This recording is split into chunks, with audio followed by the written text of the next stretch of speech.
Hey guys, today I'm going to be showing you guys my Reptile Gardens adventure. If this doesn't interest you, you do not have to watch it. But if it does, please give it a like. I'm just kidding, you don't have to. But it would really help if you did. Oh, and if you have the time, I would really encourage you to subscribe. You don't have to though. Anyways, let's get on with this video. Over here we have some turtles. They're swimming in the water. And there's babies over here. Here we have the eagle. Kind of funny sometimes because it looks at you weirdly sometimes. But anyways, here we have gigantic turtles. I mean tortoises, not turtles.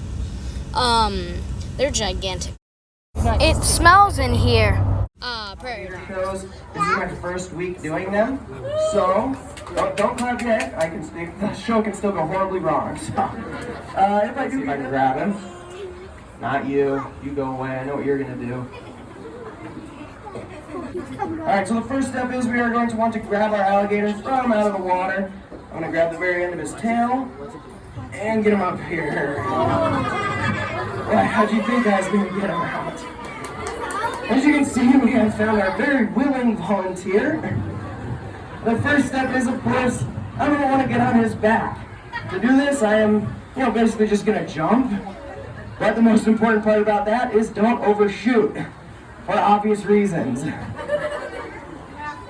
And this is called walking your alligator. Come on. All right, one more circle, so we can straighten out so I don't get bit. And then we just get on his back. I'm going to shove my knees up into his arms, pushing them forward, and I'm going to wrap my feet around his hind legs. This keeps him from backing out under me. You will notice that I do have my fingers covering his eyes. This does seem to calm the alligator. And if he starts coming on land, well, you guys will say something, right? Yeah, because it's really not as It's really not as funny as it seems. Now, this does seem to calm the alligator. It has been told to us that if you cover an alligator's eyes, it's dark. They can't really see what's going on around them. There's no stimulus. They begin to think they're dead. Now, I didn't really believe this, so I decided I should test that. I just cover one of his eyes. Does he think he's half dead? No, obviously not. Now the second part is, of course, we want to get a grip on our alligator's jaws. To do this, I have my hands on his neck. I'm going to slide my hands up over his big jaw muscles onto his jaws, forcing them shut as I work my way up, immediately rocking back into this position, as this position keeps him from twisting or rolling away out from under me, as this probably is the first thing he is going to do in an attempt to free himself. Now, you're good? What you guys can't see is I can feel every single breath he makes. That was a deep one. Now, about that twisting and rolling, if he does start to do that, that is really bad for me. I might, get caught in one of his legs or caught in his tail, and then after a couple minutes of us rolling around, that was a happy sound, don't worry. After a couple minutes of us rolling around in the sand, you might end up watching an alligator on my back, holding my mouth shut, and you guys have to wrestle me, so I don't want that to happen. But anyways, I do want to take this opportunity to show you guys some cool things that alligators do have, some cool adaptations. An alligator is an amphibious reptile. No, they're not an amphibian. An amphibian is going to be a frog, a toad, or a salamander. But alligators do spend a great deal of their time in the water. A lot of that time is going to be spent underwater. So alligators can actually hold their breath for several hours at a time. The length of time they hold their breath is determined on how hot or cold it is, and how active they are determines how fast they burn up oxygen. An alligator's nose is going to be located at the very front of his face. It does have two nostrils that are both equipped with a valve that closes so he can submerge underwater. His eyes are elevated to the very top of his skull. This is a very useful adaptation for hunting, as it does allow him to be completely submerged under the water with only his eyes above the surface. But at the same time, it does put his eyes in a vulnerable position. So his eyes are actually retractable. They can lie closed flat against his skull, and are then protected by this thick, bony ridge. Now, if you watch an alligator open his eyes, you may notice that his eyes do appear to roll. That rolling is going to be his secondary eyelid, the nictitating membrane. The nictitating membrane does act as a sort of built-in pair of diving goggles for this animal. His ears are located directly behind his eyes, and they too are equipped with valves that close when he submerges. Now, I do have one more adaptation that I would like to show you guys, but to do that, I am going to need him to open up his mouth for me. So let's see if I can get him to do this.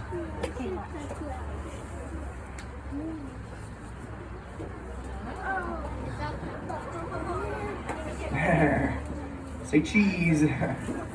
Oh, that was a nervous laugh, if you guys couldn't tell. Now you may notice, or you may see that you can't see down this alligator's throat. That's because the back of his tongue acts as a sort of valve that allows him to close his mouth underwater without taking in a bunch of water. This also means, come on, open up. All right, never mind. This also means that you're never really going to see down an alligator's throat unless, of course, you happen to pass by and see him yawning, or, of course, if you're on the way down. Now, with a tooth of this nature, it is going to be hard for an alligator to simply bite chunks off of something. So, instead, when they get a hold of something they want to eat, they're going to have to violently shake in order to tear it apart. But if equally hungry alligators or crocodiles are around, they too are going to grab a hold of that animal and start spinning in the water, doing their death roll, in order to get pieces of chicken that are pieces of food that are small enough for them to swallow. Now, when we feed them here, we do feed them pieces of chicken that are small enough for them to swallow whole. I'll go back here, go grab some, show you how we do feed these guys. But if I came out here and just started throwing pieces of chicken everywhere, it wouldn't be too long before they started to think of me as the food. And ultimately, I would probably become the food. And I told my bosses when I started working here, I didn't want a bunch of hungry alligators and crocodiles thinking of me as food. So we have taught them to associate this green bucket and a sound signal with food. As you can see, some of them already know what the green bucket means. And the sound signal, of course, is going to be whacking this green bucket 3 or 4 times. So let's give it a shot, see what happens. Now, once they hear that sound, they know dinner is served. I'm feeding them chicken. Hey, it's up here. Any piece of red meat, fish, fowl, or a child will do. It's over there. You missed it. Oh, the crocodile came in the water. That's not good. Now, because of the location of their eyes on the top of their skull, that's the shadow. Come on. Because of the location of their eyes on the top of their skull, they have a hard time seeing anything that's not directly above them or to the side of them. So they're going to follow, you had yours already. They're going to see the piece of chicken as it flies through the air. They're going to hear it hit the ground, and then it's just a matter of feeling around for it. You want one? Come here. Come here, Croc. Come here. Oh, you're coming out fast. Ooh. It's over there. You missed it. No, I don't have it. Here, Marvin, you want one? You want one? No, that's my boot. No, it's under you. Here. You missed. Here, one more in the water. You'll notice that when I feed them in the water, they are going to bring their heads. Oh, Jesus. Oh, you don't need any more food. Oh, that scared me.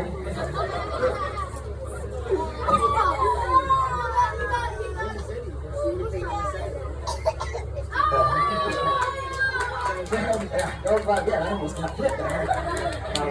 And once the show is over, I am going to give every one of you guys a chance to pet Fluffy, see what he actually feels like.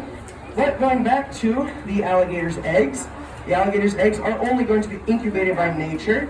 That is the warmth from the sun and actually the fermentation of the leaves. to reach a proper temperature, they will make a croaking noise that is going to tell the mother alligator that they are ready to hatch. And it will trigger the motherly instincts in that mother alligator, so she will begin digging up her nest, and she is going to break some of the eggs in the process, aiding in the hatching process. Once they are hatched, she is going to carry them in her mouth down to a river or a stream, in which she will protect them for just over a year. There have been cases of a mother alligator protecting her babies for 2 consecutive years, but this would mean that she would have had to protect her this year's babies from her last year's babies. That is because their siblings would come back and try and eat them. So if you have a brother or sister out there, be thankful they're not trying to eat you right now. When they're born, they are anywhere from 6 to 8 inches in length and are fully equipped with everything they need in order to hunt. And just like their adult counterparts, they are going to try and catch and kill anything they can get a hold of. Now this is going to wrap up my alligator show, but before I end, I would like to say, I hope you have all enjoyed. I'm going to meet you on the other side of the glass where you can pet Puppy. I'm going to tape up his mouth real quick so no one accidentally gets bit. And I hope you guys have enjoyed the Reptile Gardens alligator show. Well, we never got to pet the gators, but here are the birds. There's a macaw, there's a feather, there's an owl. Don't know what that one is. Anyways, here are the funny looking gator. That's the funny looking gator. Yeah, and this one is well, it looks like a lizard, I think. Might be a gator. I have no idea. And here are the snakes. Snake skulls. Anyways, a dancing snake. Yeah, to tell you guys, we are going to be seeing an anaconda close to the ends. So if you want, you can stay tuned for that. Anyways, let's get through all the. Yeah, here's the anaconda. It's gigantic, isn't it? It is kind of fat too. Anyways, there's a lizard. It's pretty cool. And over here is the black mamba, one of the most dangerous snakes in the world. And over here, I have no idea what this one is. Never had a label. Oh yeah, and here's the most dangerous snake in the world. Inland taipan, I think is how you pronounce it. I don't know. Here's the giant turtle. Anyways, if you guys liked my video, please hit the like button because that's what it's for. And subscribe if you like all my videos. Then anyways, bye guys. See ya in the next video.